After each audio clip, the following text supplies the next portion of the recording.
In this chapter from the brothers Karamazov, Fyodor Dostoevsky brings us face to face with the Grand Inquisitor, where mercy is questioned, freedom is condemned, and silence speaks louder than power. Welcome to Chapter Breaks.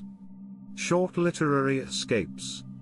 Classic audio pills for your commute, bedtime unwind, or a break anytime.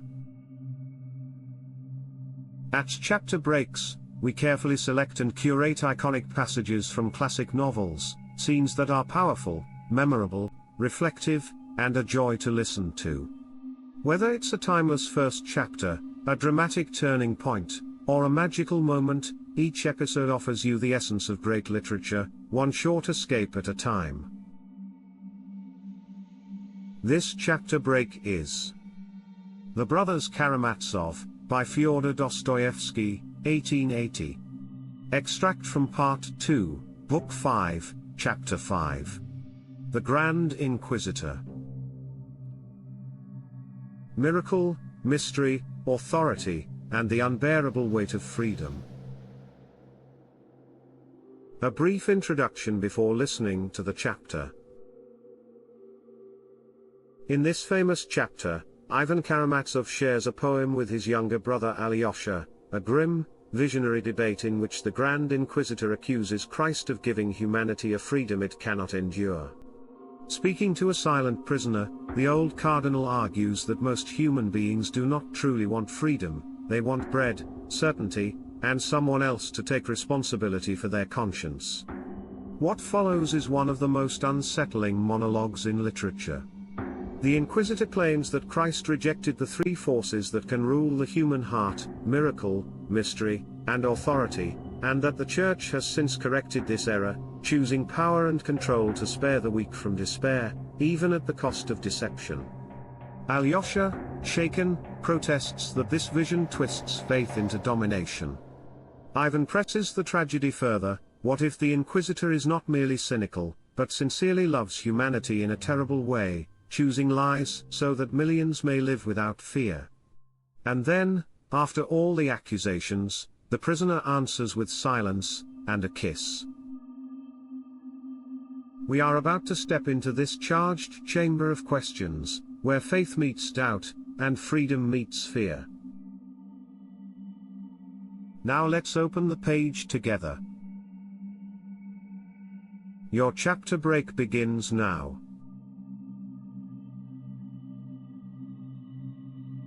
Chapter 5. The Grand Inquisitor. So that, in truth, thou didst thyself lay the foundation for the destruction of thy kingdom, and no one is more to blame for it. Yet what was offered thee? There are three powers alone, able to conquer and to hold captive forever the conscience of these impotent rebels for their happiness. Those forces are miracle, mystery, and authority. Thou hast rejected all three, and hast set the example for doing so. When the wise and dread spirit set thee on the pinnacle of the temple and said to thee, If thou wouldst know whether thou art the Son of God, then cast thyself down, for it is written, The angels shall hold him up lest he fall and bruise himself, and thou shalt know then whether thou art the Son of God, and shalt prove then how great is thy faith in thy Father. But thou didst refuse and wouldst not cast thyself down. Oh, of course, thou didst proudly and well, like God, but the weak, unruly race of men, are they gods? Oh, thou didst know then that in taking one step, in making one movement to cast thyself down, thou wouldst be tempting God and have lost all thy faith in him, and wouldst have been dashed to pieces against that earth which thou didst come to save. And the wise spirit that tempted thee would have rejoiced. But I ask again, are there many like thee? And couldst thou believe for one moment that men, too, could face such a temptation? Is the nature of men such, that they can reject miracle, and at the great moments of their life, the moments of their deepest, most agonizing spiritual difficulties, cling only to the free verdict of the heart? Oh, thou didst know that thy deed would be recorded in books, would be handed down to remote times and the utmost ends of the earth, and thou didst hope that man, following thee, would cling to God and not ask for a miracle. But thou didst not know that when man rejects miracle he rejects God too, for man seeks not so much God as the miraculous. And as man cannot bear to be without the miraculous, he will create new miracles of his own for himself, and will worship deeds of sorcery and witchcraft, though he might be 100 times over a rebel, heretic and infidel. Thou didst not come down from the cross when they shouted to thee, mocking and reviling thee, "Come down from the cross and we will believe that thou art he." Thou didst not come down, for again thou wouldst not enslave man by a miracle, and didst crave faith given freely, not based on miracle. Thou didst crave for free love and not the base raptures of the slave before the might that has overawed him forever. But thou didst think too highly of men therein, for they are slaves, of course, though rebellious by nature. Look round and judge. 15 centuries have passed, look upon them. Whom hast thou raised up to thyself? I swear, man is weaker and baser by nature than thou hast believed him. Can he do what thou didst? By showing him so much respect, thou didst, as it were, cease to feel for him, for thou didst ask far too much from him, thou who hast loved him more than thyself. Respecting him less, thou wouldst have asked less of him. That would have been more like love, for his burden would have been lighter. He is weak and vile. What though he is everywhere now rebelling against our power, and proud of his rebellion? It is the pride of a child and a schoolboy. They are little children rioting, and barring out the teacher at school. But their childish delight will end, it will cost them dear. They will cast down temples and drench the earth with blood. But they will see at last, the foolish children, that, though they are rebels, they are impotent rebels, unable to keep up their own rebellion. Bathed in their foolish tears, they will recognize at last that he who created them rebels must have meant to mock at them. They will say this in despair, and their utterance will be a blasphemy which will make them more unhappy still, for man's nature cannot bear blasphemy, and in the end always avenges it on itself. And so unrest, confusion and unhappiness, that is the present lot of man after thou didst bear so much for their freedom. The great prophet tells in vision and in image, that he saw all those who took part in the first resurrection, and that there were of each tribe 12,000. But if there were so many of them, they must have been not men but gods. They had borne thy cross, they had endured scores of years in the barren, hungry wilderness, living upon locusts and roots, and thou mayest indeed point with pride at those children of freedom, of free love, of free and splendid sacrifice for thy name. But remember that they were only some thousands, and what of the rest? And how are the other weak ones to blame, because they could not endure what the strong have endured? How is the weak soul to blame that it is unable to receive such terrible gifts? Canst thou have simply come to the elect and for the elect? But if so, it is a mystery and we cannot understand it. And if it is a mystery, we too have a right to preach a mystery, and to teach them that it's not the free judgment of their hearts, not love that matters, but a mystery which they must follow blindly, even against their conscience. So we have done. We have corrected thy work and have founded it upon miracle, mystery and authority. And men rejoiced that they were again led like sheep, and that the terrible gift that had brought them such suffering was, at last, lifted from their hearts. Were we right teaching them this? Speak. Did we not love mankind, so meekly acknowledging their feebleness, lovingly lightening their burden, and permitting their weak nature even sin with our sanction? Why hast thou come now to hinder us? And why dost thou look silently and searchingly at me with thy mild eyes? Be angry. I don't want thy love, for I love thee not. And what use is it for me to hide anything from thee? Don't I know to whom I am speaking? All that I can say is known to thee already. And is it for me to conceal from thee our mystery? Perhaps it is thy will to hear it from my lips. Listen, then. We are not working with thee, but with him, that is our mystery. It's long, 8 centuries, since we have been on his side and not on thine. Just 8 centuries ago, We took from him what thou didst reject with scorn, that last gift he offered thee, showing thee all the kingdoms of the earth. We took from him Rome and the sword of Caesar, and proclaimed ourselves sole rulers of the earth, though hitherto we have not been able to complete our work. But whose fault is that? Oh, the work is only beginning, but it has begun. It has long to await completion, and the earth has yet much to suffer, but we shall triumph and shall be Caesars, and then we shall plan the universal happiness of man. But thou mightest have taken even then the sword of Caesar. Why didst thou reject that last gift? Hadst thou accepted that last counsel of the mighty Spirit, thou wouldst have accomplished all that man seeks on earth, that is, someone to worship, someone to keep his conscience, and some means of uniting all in one unanimous and harmonious ant heap, for the craving for universal unity is the third and last anguish of men. Mankind as a whole has always striven to organize a universal state.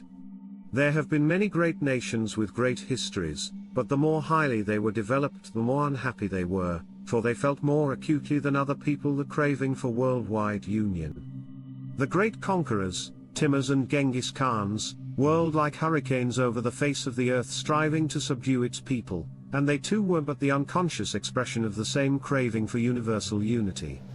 Hadst thou taken the world and Caesar's purple, thou wouldst have founded the universal state, and have given universal peace. For who can rule men if not he who holds their conscience and their bread in his hands? We have taken the sword of Caesar, and in taking it, of course, have rejected thee and followed him. Oh, ages are yet to come of the confusion of free thought, of their science and cannibalism. For having begun to build their Tower of Babel without us, they will end, of course, with cannibalism. But then the beast will crawl to us and lick our feet and spatter them with tears of blood. And we shall sit upon the beast and raise the cup, and on it will be written, Mystery. But then, and only then, the reign of peace and happiness will come for men. Thou art proud of thine elect, but thou hast only the elect, while we give rest to all. And besides, how many of those elect, those mighty ones who could become elect, have grown weary waiting for thee, and have transferred and will transfer the powers of their spirit and the warmth of their heart to the other camp, and end by raising their free banner against thee. Thou didst thyself lift up that banner. But with us all will be happy and will no more rebel nor destroy one another as under thy freedom. Oh, we shall persuade them that they will only become free when they renounce their freedom to us and submit to us. And shall we be right or shall we be lying? They will be convinced that we are right, for they will remember the horrors of slavery and confusion to which thy freedom brought them.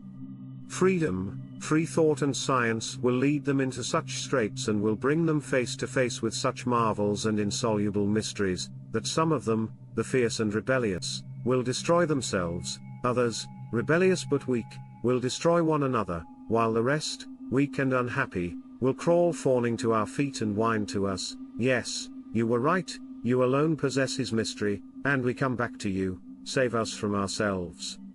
Receiving bread from us, they will see clearly that we take the bread made by their hands from them, to give it to them, without any miracle. They will see that we do not change the stones to bread, but in truth they will be more thankful for taking it from our hands than for the bread itself. For they will remember only too well that in old days, without our help, even the bread they made turned to stones in their hands, while since they have come back to us, the very stones have turned to bread in their hands.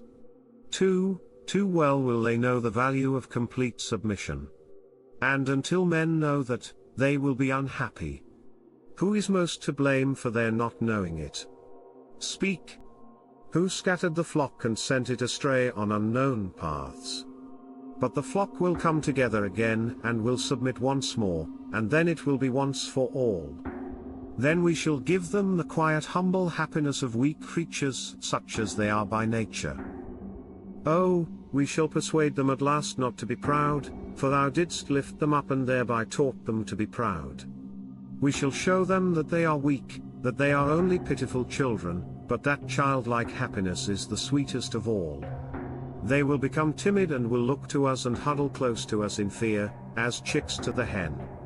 They will marvel at us and will be awe-stricken before us, and will be proud at our being so powerful and clever, that we have been able to subdue such a turbulent flock of thousands of millions.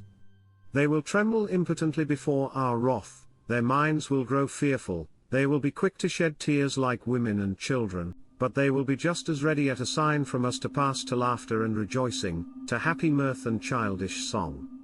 Yes, we shall set them to work, but in their leisure hours we shall make their life like a child's game, with children's songs and innocent dance. Oh, we shall allow them even sin, they are weak and helpless, and they will love us like children because we allow them to sin. We shall tell them that every sin will be expiated, if it is done with our permission, that we allow them to sin because we love them, and the punishment for these sins we take upon ourselves. And we shall take it upon ourselves, and they will adore us as their saviors who have taken on themselves their sins before God.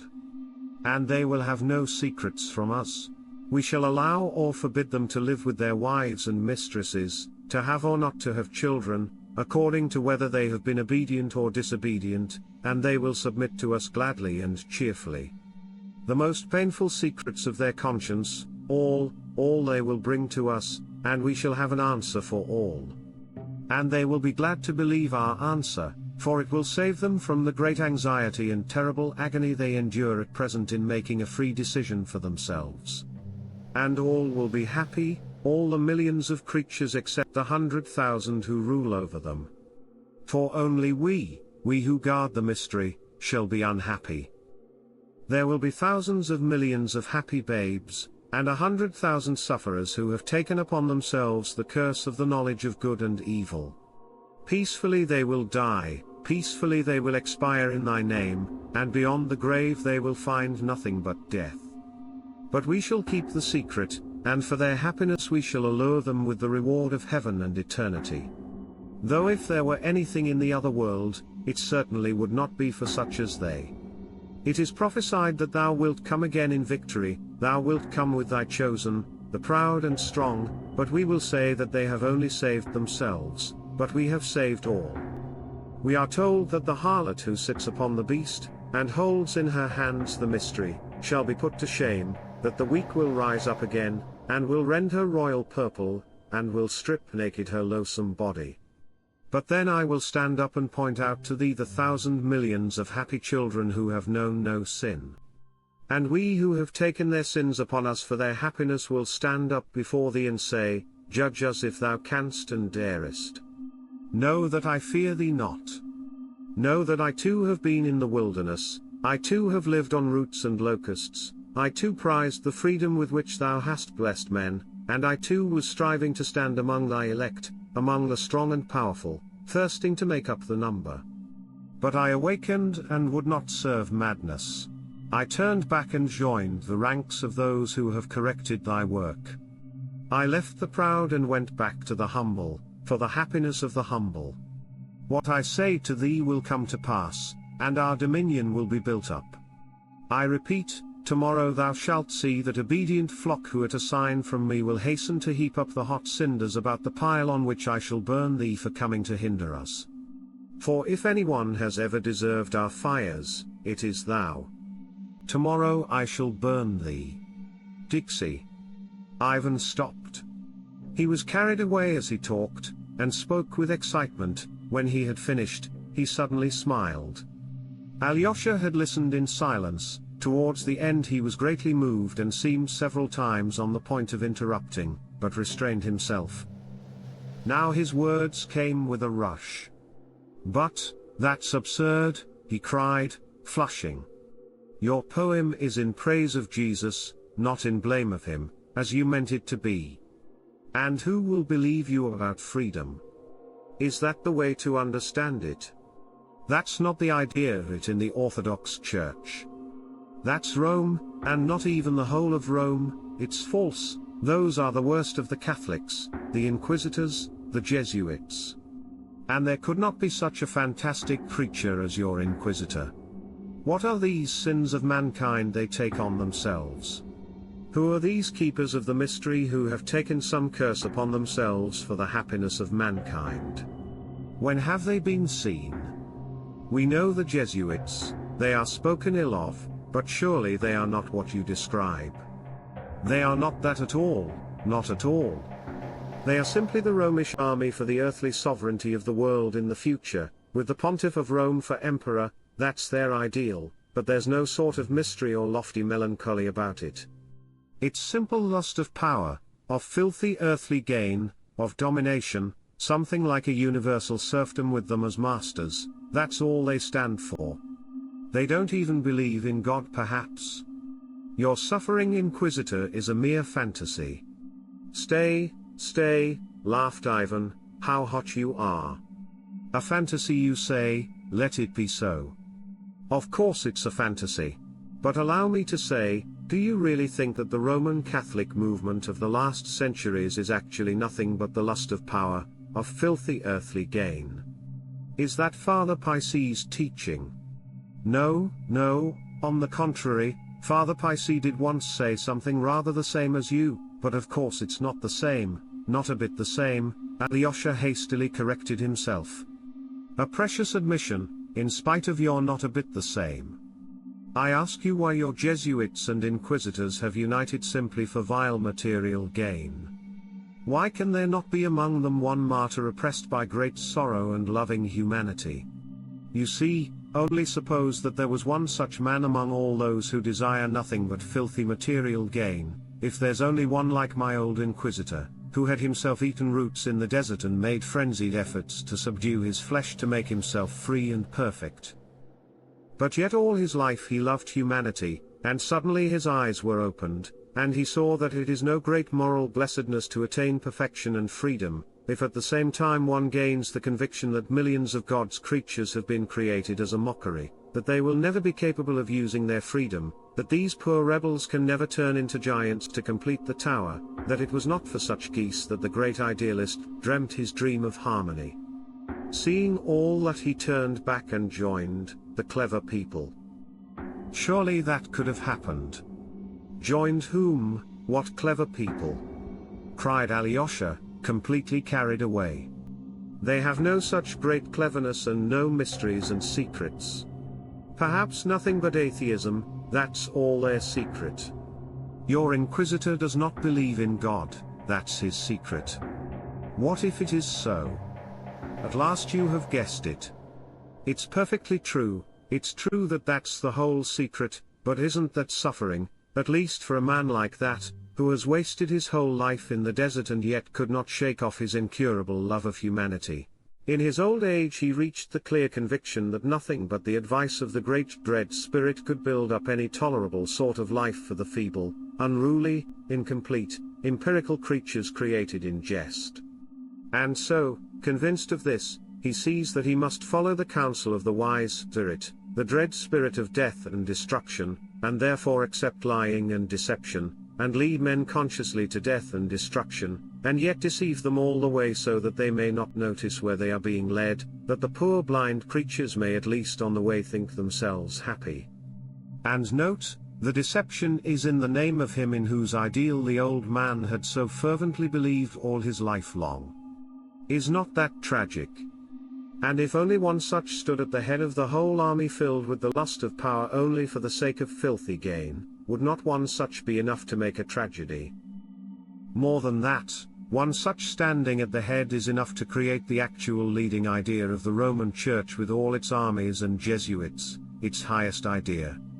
I tell you frankly that I firmly believe that there has always been such a man among those who stood at the head of the movement. Who knows, there may have been some such even among the Roman popes. Who knows, perhaps the spirit of that accursed old man who loves mankind so obstinately in his own way, is to be found even now in a whole multitude of such old men, existing not by chance but by agreement, as a secret league formed long ago for the guarding of the mystery, to guard it from the weak and the unhappy, so as to make them happy. No doubt it is so, and so it must be indeed. I fancy that even among the Masons there's something of the same mystery at the bottom, and that's why the Catholics so detest the Masons as their rivals, breaking up the unity of the idea, while it is so essential that there should be one flock and one shepherd. But from the way I defend my idea I might be an author impatient of your criticism. Enough of it? You are perhaps a mason yourself. Broke suddenly from Alyosha. You don't believe in God, he added, speaking this time very sorrowfully. He fancied besides that his brother was looking at him ironically. How does your poem end? He asked, suddenly looking down. Or was it the end? I meant to end it like this. When the Inquisitor ceased speaking, he waited some time for his prisoner to answer him. His silence weighed down upon him.